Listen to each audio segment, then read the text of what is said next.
Hi everyone, I'm Ikaro and welcome to the channel. So I was on Reddit, just on tarot forums, and I saw some questions that people were posting. So I figured we'd go through them today.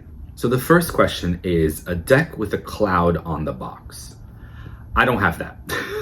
I don't really have that. However, I don't keep in the original box anymore because actually I was a bit of a rebel with these two decks. Rebecca Campbell, yes, and Danielle Knoll, that's the artist I was trying to think of. Danielle Knoll, they made these two decks called the Work Your Light Oracle and the Starseed Oracle. They've made others since then, but I like those two. But when I bought the two, I saw, well, in my opinion, quite a few cards in it that just didn't make any sense to me.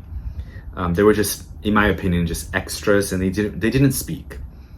And I saw some repeats, not in the image, not really in the keywords, but in the message. So I thought to combine the two, get rid of some of the cards that just really didn't vibe with me, and also get rid of some of the copies and kind of create my own Danielle Knoll power deck. So I don't believe that the box had clouds in it, but it made me think of my head in the clouds because it is a very galactic deck. It has a lot of like universe kind of collage, right? A lot of galactic collage. So I don't know, I thought I would show it in this category. One, I think it's really beautiful. And I like what I did because then it made the deck my own. And I haven't gotten her other decks because I'll be honest with you, they felt just repetition to these two. So I was like, and I do tend to gravitate towards darker imagery than this. But I do love the pastels. I do love the galactic energy. I do love the divine feminine energy of this deck as well. I mean, I love pink, so I can't really argue too much. But yeah, this deck to me, while it doesn't have clouds on the box, but it does remind me of keeping your head kind of in the clouds and being galactic and kind of trying to break free from the matrix and going beyond. So the next question is a deck you've never shown on the channel. And to be honest with you, I don't know why I haven't done a review of this deck yet, and I also haven't seen a review. Before I bought this deck, for quite a few months, I was looking online trying to find reviews, and I just couldn't. I kept typing Norse Magic Oracle and a lot of like other magic cards, but there aren't Oracle or Tarot, those magic playing cards. I think for Dungeons and Dragons or Pokemon or things like that, they would pop up a lot, but never this one. So it's Norse Magic, and it's by Jenny Apple, Dirk Grosser, and Kai Uwe Faust. Hopefully I pronounced your names correctly, but I forgot who it is. Kai Uwe Faust is actually a tattoo artist and the founder of the band Heilung, or Heilung, depending on how you pronounce it. And they do a lot of like Norse music. I love them. So if you're into Norse, I'm sure you already know the band, but I highly recommend. Now I've had quite a few Norse oracles. This one is my favorite. I will be honest with you, it's my favorite. I love the back. The artwork it's funny because I'm gonna say it's simple. However, when you know the runes and you know the myths a bit, you can kind of start seeing them here. There's this Fenrir, and of course it's very stylized, but here's the mouth and here's Ansus. And Ansus is associated with Odin.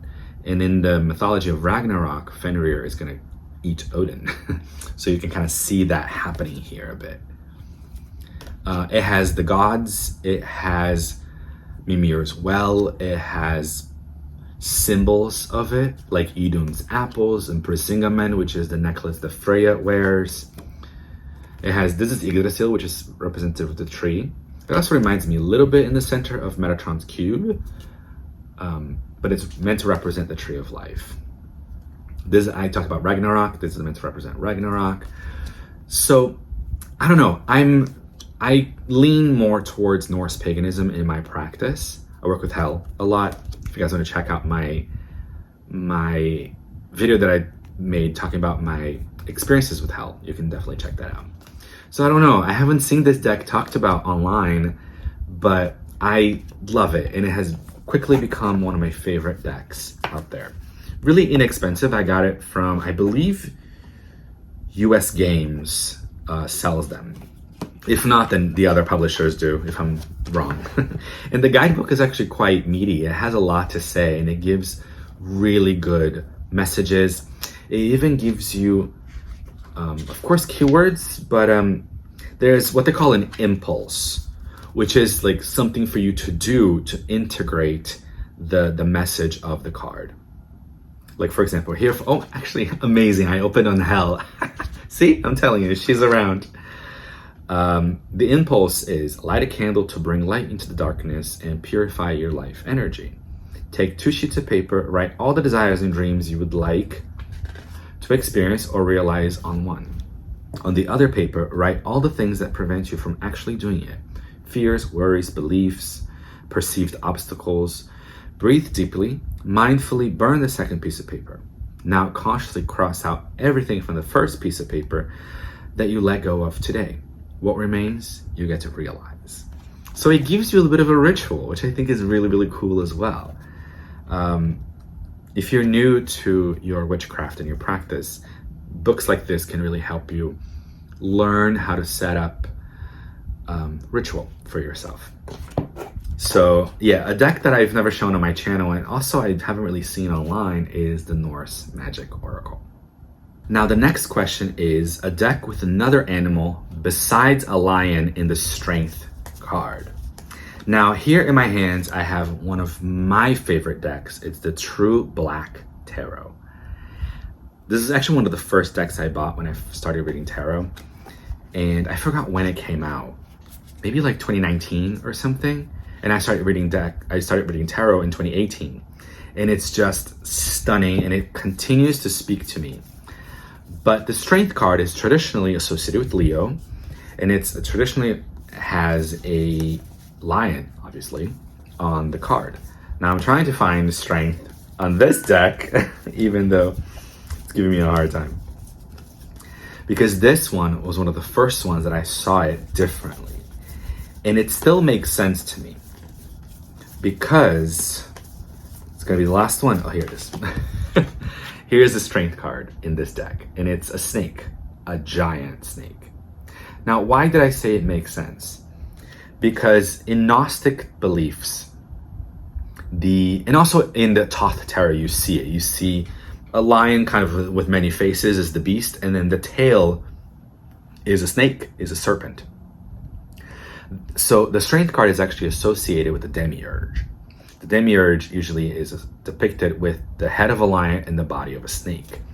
So when I saw the snake here, I thought, oh, you're kind of giving a different nod to the Gnostic beliefs of the demiurge. So I thought that was really, really interesting. Plus it just, I don't know, with all this black, it's almost like you don't see the snake coming until it's almost too late or something. I don't know. It's really an incredible deck to me. The True Black Tarot.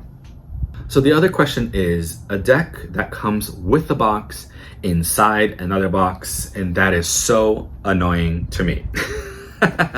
But usually I tend to get rid of the big boxes, although this one I've still kept it for some reason. But it's the Animal Spirit by Kim Krans. This is actually one of my favorite animal decks, just because I love the artwork. I love the animals that are on here. I think it's a quite expansive deck. The guidebook is actually pretty good. I know a lot of people out there work with animal magic, so you might feel differently about this deck. I don't necessarily work with animal magic per se.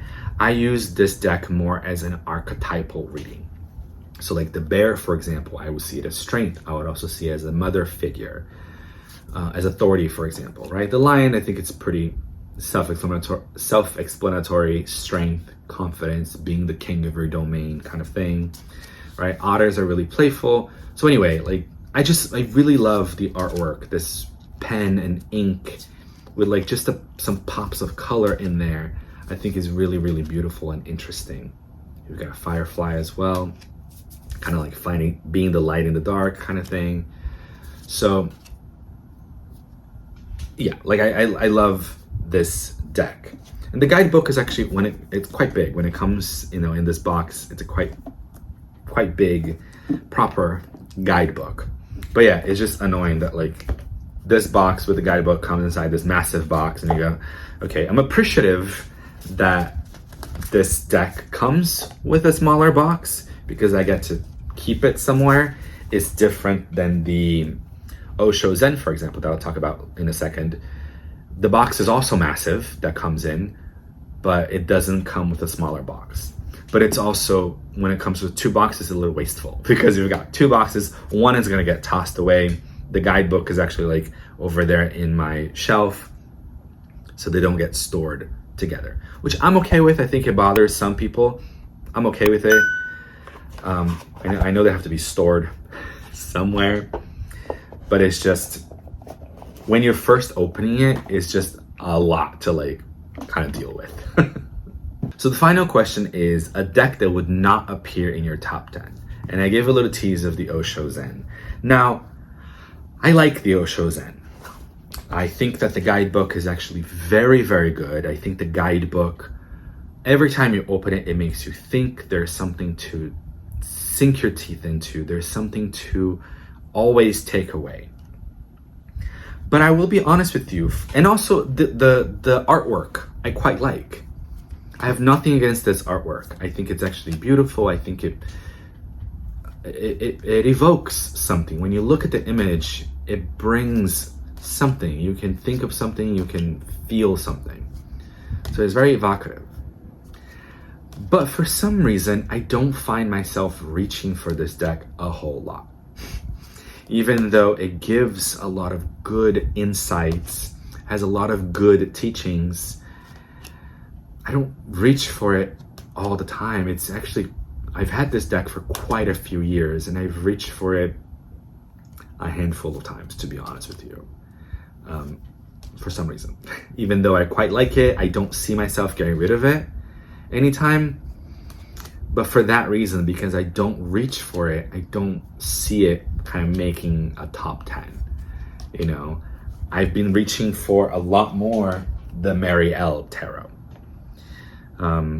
Or of course the two classics that I love, which will be the tops, the RWS and the Thoth deck. I reach for those before I reach for the Osho Zen. So I give this deck much love, I give it much respect. Like I said, it's also not leaving my collection anytime soon, but for some reason it is not one that I reach for it all the time. All right guys, so thank you so much for joining me, and I'll see you guys next time.